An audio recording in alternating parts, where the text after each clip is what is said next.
So this week, BBC Radio 4 dropped a documentary about classical liberalism and the online culture wars. Its central focus was on the trio of high-profile YouTubers who recently joined UKIP, who, for the uninitiated, are a right-wing populist party in the United Kingdom. Two of said YouTubers declined to be interviewed because they clearly don't trust the BBC as far as they can throw them. But the third, Sargon of Akkad, did agree to participate. And I assume a lot of YouTubers will have been as interested to hear how he was betrayed by the BBC as much as anything else. I'll leave a link below so you can judge for yourself regarding how impartial or otherwise this particular public service broadcast was, or for that matter, whether or not you agree with everything that Sargon of Akkad had to say. But in this video, I want to focus on one specific segment of the report, which I believe pulls back the curtain to reveal a certain something that does appear to support a notion that some people have been suggesting for quite some time now. That notion being that there appears to be an increasing and sometimes even overt anti-white male culture manifesting within the British Broadcasting Corporation. So I'm going to play the 1-minute segment I'm talking about first, and then I'll explain what I mean, and also talk about the revealing conversation I had with Gavin Haynes, the BBC journalist who actually made the report, and introduces this segment by evoking notions of equality of opportunity and of outcome. Classical liberals say that they care about the rules above all. They say they care about equality of opportunity and leave equality of outcome to sort itself out. But politicians are more pragmatic. In Britain, affirmative action is now authorised under the 2010 Equalities Act, and in recent years the talk is of identity, gender audits and systemic racism, things that Sargon of Akkad stands in stout opposition to. But does that mean there is no problem? I wanted to know how prevalent he thought racial discrimination is in the UK. Institutionally, there is no racial discrimination against non-white people, for example. Racial discrimination has been institutionalized in our country, but it's not against non-white people. White men are the ones who are failing in this society, and they're doing it because there are various kind of affirmative action programs to promote non-white people at their expense. It's not that I want to see any kind of racial discrimination, but it has been institutionalized. Sargon of Akkad feels that saying these things means that he has railroaded out the broader debate. There's a chilling effect. But I wondered whether his version of liberalism accepted that other minority voices could also be pushed out. I am the vulnerable minority. I am the person who's not being served by the current media landscape. The media landscape are serving all manner of people who say all manner of ridiculous things along various identitarian categories, decrying all white people as racist, all men as sexist, the very nature of being female to be oppression. I am the minority that has had to build up a large presence on the internet and break into the mainstream using it by just having so many voices behind me you can't ignore me anymore. Okay, so essentially Carl Benjamin is arguing that people like him, i.e. white men, are the new vulnerable minority in modern Britain, because institutionally a lot of organisations will now openly discriminate against white people and or men, and they're doing this through various affirmative action programmes to promote minorities explicitly at their expense. And he's also saying that if you dare to suggest that such a reality exists, then you get railroaded completely out of the debate. Now, I'm not exactly sure to what extent I agree with his first point, but I certainly agree with it at least to some extent. And for added context, I should say that I do live in a region of the United Kingdom that has an extremely small black and minority ethnic population, and consequently, I'm not particularly well placed to judge how prevalent affirmative action on grounds of race is or isn't in much more ethnically diverse areas such as southern England. But I do certainly agree that there is clearly a chilling effect for for people wishing to express such opinions, particularly in the media. And this channel has also previously critiqued the words and actions of high-profile British feminists who do very clearly support the notion of state-approved, institutionalised positive discrimination that favours women over men. And I can also understand why quite a lot of people might be increasingly under the impression that so-called positive discrimination is something that goes on quite a lot in 21st century Britain. After all, at the very start of the segment I just played, the BBC correspondent did very casually observe that in Britain, affirmative action is now authorised under the 2010 Equalities Act.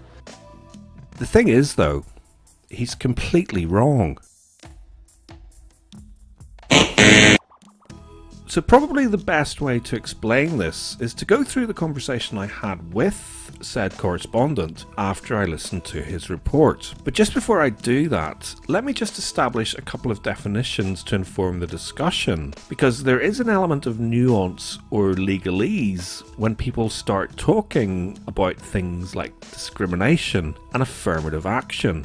So to begin with, I'm proposing that most people, including Carl Benjamin and Gavin Haynes, will understand affirmative action to mean something along the lines of action favouring those who tend to suffer from discrimination, or in other words, positive discrimination, which in turn is generally understood to mean the practice or policy of favouring individuals belonging to groups which suffer discrimination in the context of the allocation of resources or employment. A practice that is most commonly associated with affirmative action laws in America, designed to redress disadvantages associated with past and present discrimination experienced by racial minorities or women. So I approached Gavin on Twitter and asked him what exactly was it that he meant when he said that in Britain, affirmative action is now authorised under the 2010 Equalities Act. To which he very kindly responded with screenshots of a couple of paragraphs, which on face value at least appeared to clarify his position.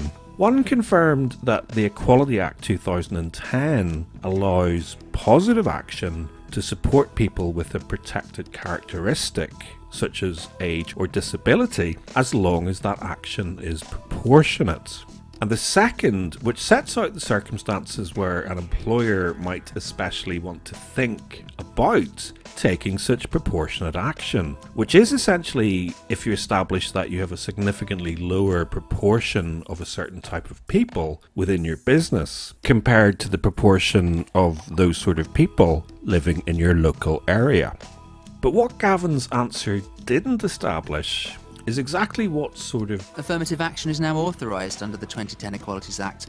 And you'll note that both of his paragraphs refer to something called positive action, as opposed to the aforementioned affirmative action, which, as I pointed out to Gavin, is most commonly associated with American employment laws. Now, you may think that it's a bit potato pedantic of me to make such a distinction, but it's really not, because in UK law and European law for that matter, positive action and positive discrimination mean two very different things entirely. Here's a paragraph summarising the sort of thing that BBC staff, specifically in charge of BBC recruitment, who are predominantly female by the way, are specifically paid to very accurately understand, not least to ensure that the corporation complies with their legal duty, specifically not to treat anyone unfairly because of their sex or skin colour. Positive discrimination is generally unlawful in the UK. For example, an employer recruiting a person because he or she has a relevant protected characteristic, rather than because he or she is the best candidate,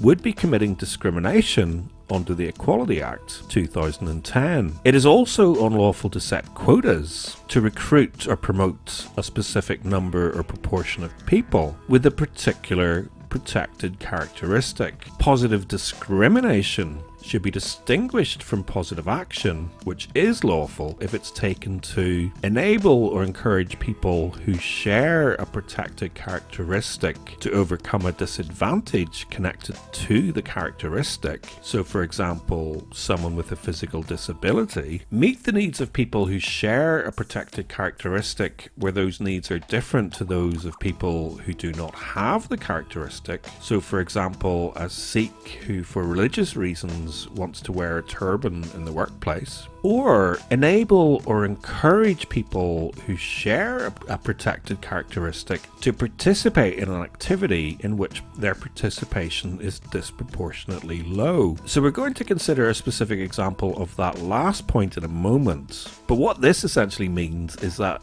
the employer can encourage people from disadvantaged groups to apply for work and can provide training to help equip them for that particular work, so that when they apply for work in that industry, they're more likely to meet the requirements of the job. So I'll leave a link to my full conversation with Gavin, but to cut a long story short, he straight up admitted that his understanding was that affirmative action does mean that, and I quote, you can hire people on the basis of their race or gender. Whereas, as I helpfully pointed out to him in reply, it's been explicitly illegal to hire people on the basis of race or sex in Great Britain since the 1970s. I also pointed out the delicious irony that while people like Carl Benjamin are frequently smeared with the broad brush of alleged sexism or racism, the supposedly impartial journalist interviewing him for the world's flagship public service broadcaster casually advocated sexist and racist practices during the actual report. Especially given that, at least in my humble subjective opinion, the same correspondent was relatively dismissive of Benjamin's stated concern that such practices are being openly employed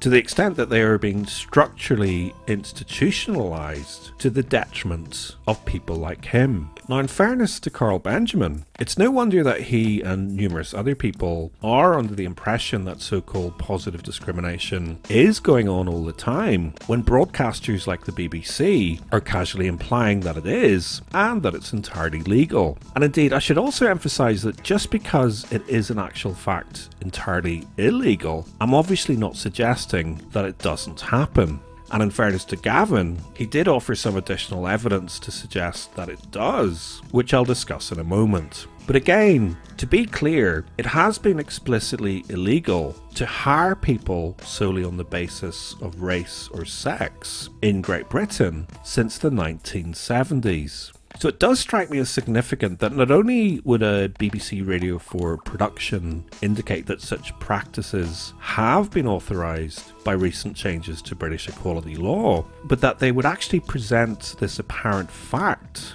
as a counterpoint to their interview subjects' claim that such practices do very much occur and are largely happening to the detriment of people that look like him. After all, my understanding is that equality training is mandatory for all BBC employees, and compliance with discrimination law is even written into their contracts of employment. Here's their policy statements on equal opportunities and diversity. The BBC is committed to promoting equal opportunities for all, both in our working environment and in our output. We aim to reflect the diversity of the UK and make our services accessible to all. We are committed to providing a working environment that is free from harassment, intimidation, and unlawful discrimination. We value and respect each individual's unique contribution to the BBC and seek to ensure that no one group or individual is unlawfully disadvantaged. And crucially, we expect everyone who works for and with the BBC to support and act in accordance with this equal opportunities and diversity statement. Now, Gavin's a freelance journalist, so I guess that it's possible that he wasn't afforded the most basic level of BBC equality training, but the editor who signed off on the production almost certainly was. Besides, Gavin also works for Vice UK, who reportedly beefed up their HR policies and procedures recently following a string of allegations of sexual harassment. Indeed, after a scandal involving multiple instances of unacceptable behaviour, Vice now claim that both full-time and freelance staff in the UK are now required to take part in harassment training. So you would like to think that at the very least someone somewhere would have taken the time to spell out the most universally understood and basic principle enshrined in British equality law, which is very simply that it's illegal to give someone a job solely on the basis of their sex or race. So hopefully you can see why I was left with the impression that some people within the BBC appear entirely comfortable with the concept of discriminating against people like Carl Benjamin solely on the basis of his sex or race. Not least given that, aside from a muddled reference to all women shortlists for political candidates, which I've covered in an earlier video, the only example Gavin offered in support of his stated position that, and again I quote, you can hire people on the basis of their race or gender, was in fact a specific example involving the BBC. He proposed that the example that apparently always gets punted about were reports that the BBC had banned white applicants from applying for some traineeship roles. Now, for starters, I did point out to Gavin that anyone taking the time to actually read to the end of the article he was presenting as his most compelling evidence will notice that a representative for the scheme is quoted as explicitly claiming that this is not a job, but simply a training and development opportunity, and that such schemes are allowed under the Equality Act. But noticeably, Gavin didn't seem remotely interested in exploring why it is that, in my humble subjective opinion, and based on a crucial additional piece of information, I'm not entirely convinced that an employment tribunal would agree with the BBC's view that such schemes are authorised under the Equality Act 2010. Anywho, at the end of our chat, he proposed that my observations were an interesting angle of attack, and that he had always assumed that I was coming at things from the other side, which I guess says something about his own perceived standard of impartiality required by BBC correspondents. Not least because, predictably enough, he also then attempted to row back from his starting stated position that in Britain, affirmative action is now authorised under the 2010 Equalities Act. And you can hire people on the basis of their race or gender. And he did this by concluding with the following statement. It's legal in the limited context I offered, and in that sense, illustrative. The classical liberalists see that as at least the thin end of a wedge, and would prefer that we drop the pragmatism of such practices. I'm illustrating their point with a trend instantiated in law that most aren't aware of. I'll leave you to make your own mind up about the credibility of that statement, or for that matter, what it's even actually supposed to mean. But as far as I could work out, Gavin appears to be suggesting that he was illustrating Sargon of Akkad's point about affirmative action with a trend instantiated in law that most people aren't aware of. And that trend being that it is legal to hire people on the basis of their race or gender in the limited contexts that he presented. So, at the risk of sounding like a broken record, and with one as yet unmentioned caveat that I'll cover in my next video and has absolutely nothing to do with positive action, let me end by saying this one more time for anyone still feeling a little confused. It has been explicitly illegal to hire people solely on the basis of race or sex in Great Britain since the 1970s. Can't you see it too? There's an elephant in the room.